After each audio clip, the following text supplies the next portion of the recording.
So you had the before and the after, and now the before picture. This is the steamboat at its height, sometime after, but maybe not too much after, the 1872 era, when it was the end of track of the Reno Division. V&T had a depot here, a roundhouse. They assembled the 440s here, as I remember, and had a hotel. When this was end of track, of course, you had to get on a stagecoach to go up to Virginia City or down to Carson.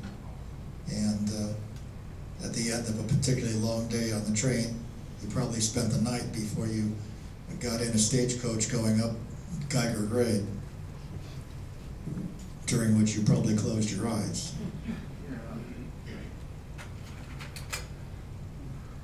The McKean car, still a stub switch. Yep.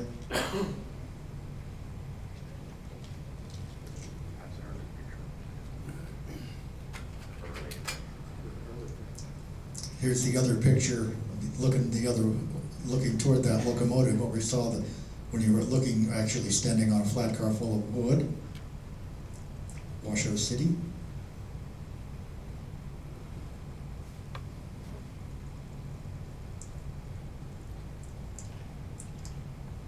Those of you who serve on the locomotive crew know how much fun it is to go pick up those pieces of wood and throw them in the firebox. Actually, that's more fun than loading the tender to start with. That's true. It's strange the railroads never developed a way to drop wood into the tender. I guess people were cheaper. That's how it looks now.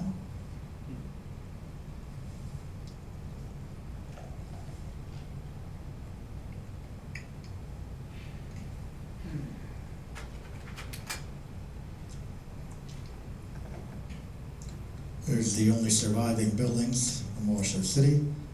The railroad came across here, across the highway, went into Washoe Canyon, across the trestles and every other area that got burned in the big fire. I was going to say that building almost didn't survive. That's right. Last January. Here's Washoe City before there was a railroad. It was the capital of the county and the center of all activity.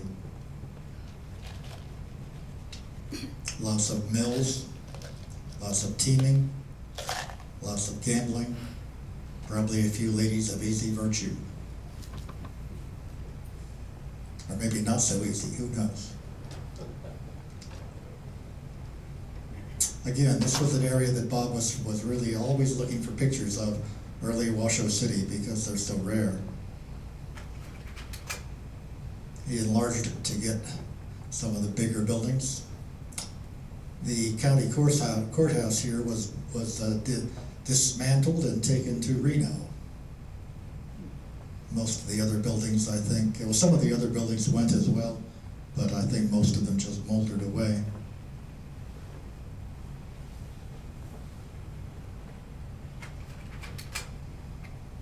And they moldered away.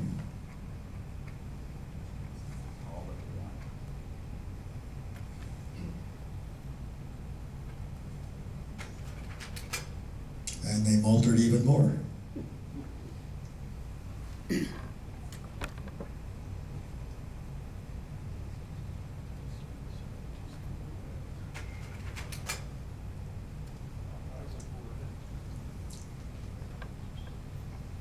Now, where did they stand when they were piling the wood that high? I guess they stood on top and somebody threw the wood up there. Yeah. They had to catch it. Interesting picture, because you have an empty flat car up here and locomotives here with another empty flat car. But anyways, pictures like this where Bob would blow up and then Mike could draw with excruciating detail all this stuff on the tender. They're probably switching. They're probably going in to get that flat. Could well be.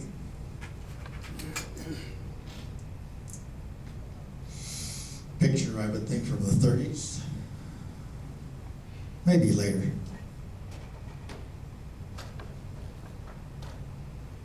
That's that 1950 excursion, I think, Charlie, with those sunflowers. I think you're right, but my eyes don't blow it up as well as I wish.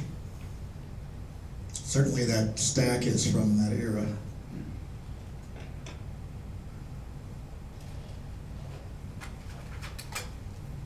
Yep. Yeah.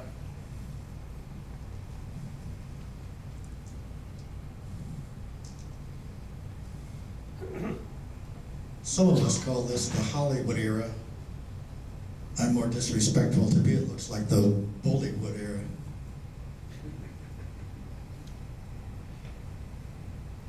But anyway, they're all having a good time. Yeah, Samson's very cool. This is very early Carson City. This was taken by Timothy O'Sullivan when the U.S. Army Geological Service survey was done, the first one. He took about 4 or 5 pictures that we have preserved. This is Washoe City again, I believe. Again, he blew this up. Why we're in this order, I don't know, but I didn't disturb what he did.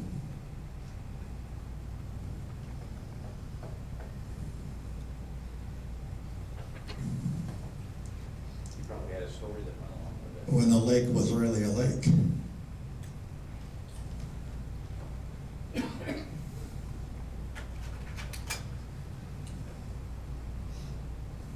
I believe that's the courthouse before they moved it.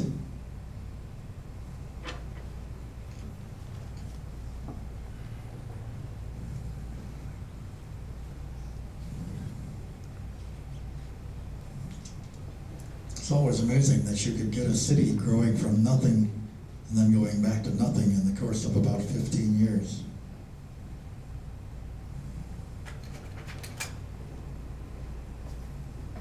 This is Washoe Meadows. Most of us don't have the nerve to do it, but Bob was big enough at 6'5", he could walk out into the farmer's field and take pictures without anyone coming after him.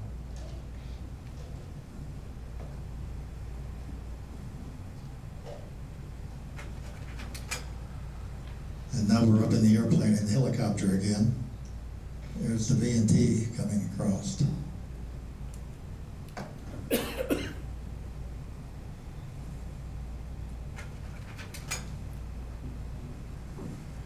I think this picture is usually thought of as being down on the Minden branch, but Bob apparently thought that it was in Washoe Meadows.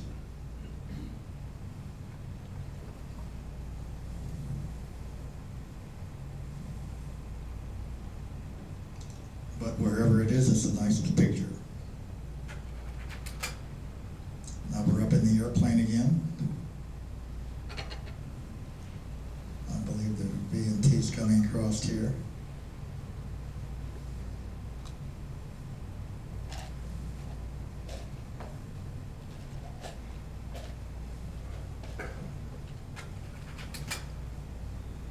And this is when Bob walked out into the farmer's field and looked up and down the right of way and took pictures.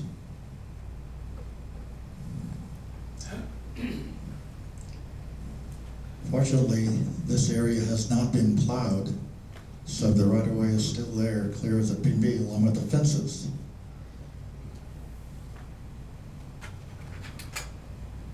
Now we're in the airplane again, following the right of way.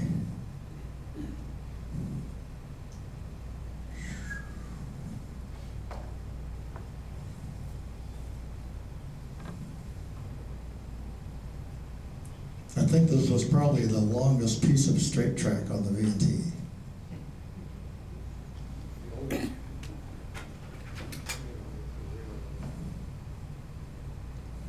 Oh, that Carson. Another picture from the same flight.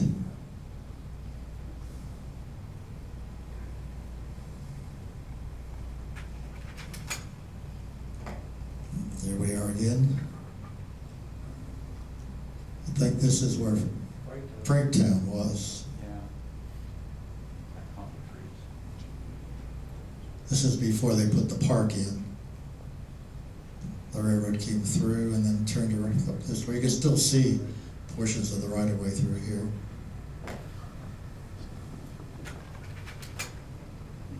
There's the Franktown station and the water tank, or at least one of the water tanks. In better days.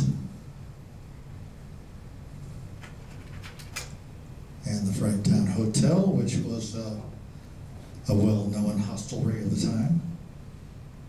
It unfortunately burned as well sometime later.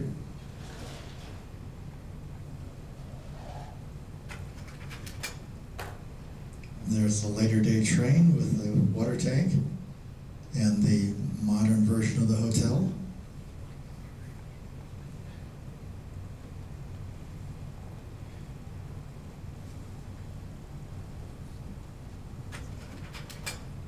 And the water tank on its last legs is starting to lean. No more depot.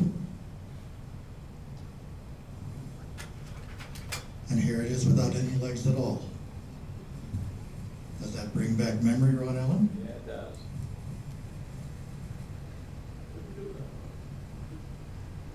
Well, actually, the hardware is at the road.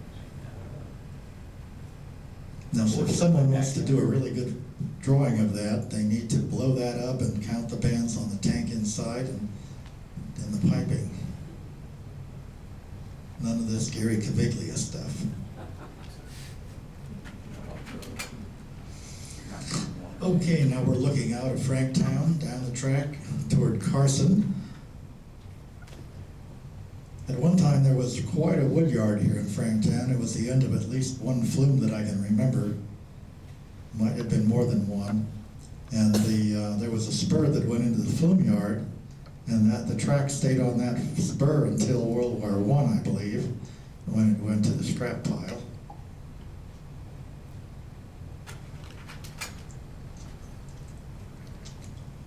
You're down. Wasn't that one of the longest spurs on I can't answer that question. I don't know. You're Pleasant. You're just south of the divide here. The railroad is coming through up here, climbs up and went through the tunnel, which is, of course, been obliterated by the freeway. Not the tunnel, but the freeway over. The freeway eliminated the railroad right away through the summit. Looks like a nice walk, but when we tried to walk in here, we were fighting brambles and sagebrush and all sorts of bad stuff, so we gave up. But the right-of-way is still there. You could, if you could manage to walk it without great pain, you could have a nice walk.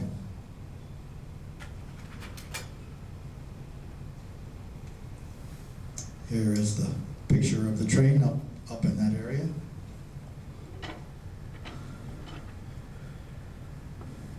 Looks like another excursion because they're just passenger cars there, and lots of them.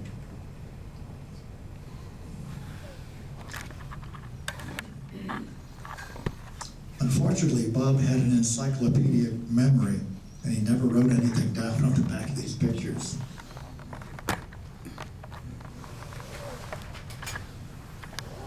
There's the wood yard up at Lakeview. Is that in backwards? Yeah.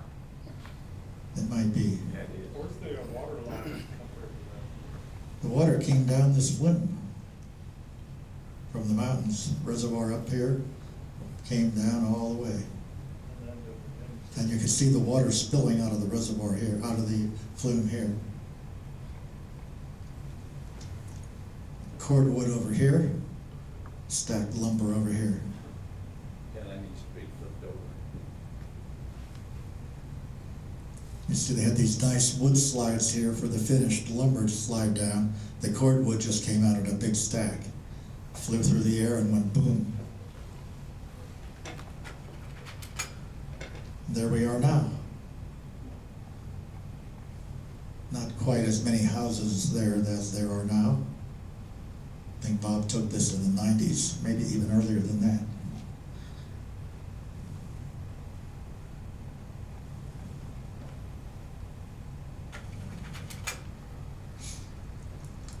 Here we have a train at Lakeview. Again, I think that looks like an excursion, doesn't it? Commissary car, and then the picnic cars.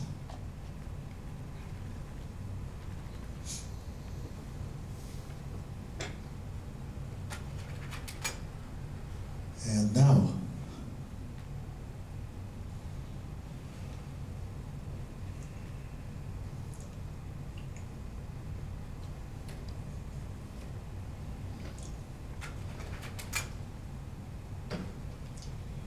well, that's it, Tom. You didn't give me the hook.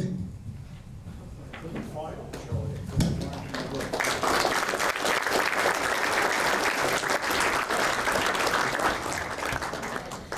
To answer your unanswered question, I have all of Bob's negatives and prints. If the B&T Historical Society ever gets to be what we hope it to be, they will become the property of the society, at least the Nevada stuff. The non-Nevada stuff will go to California State Railroad Museum when they finish moving their archives next year, or the year after, or whenever they do it. Ellen said she doesn't want any more pictures until they get things straightened out over there. They're moving their archive from West Sacramento, I think out, is it the Hamilton? It's not McClellan. Pardon? McClellan? Not McClellan. The old Air Force base. Yeah, the old Air Force Base. They have warehouses that they have gotten out there at a much reduced rate of cost. It's already water. Yeah, it's also out of the floodplain.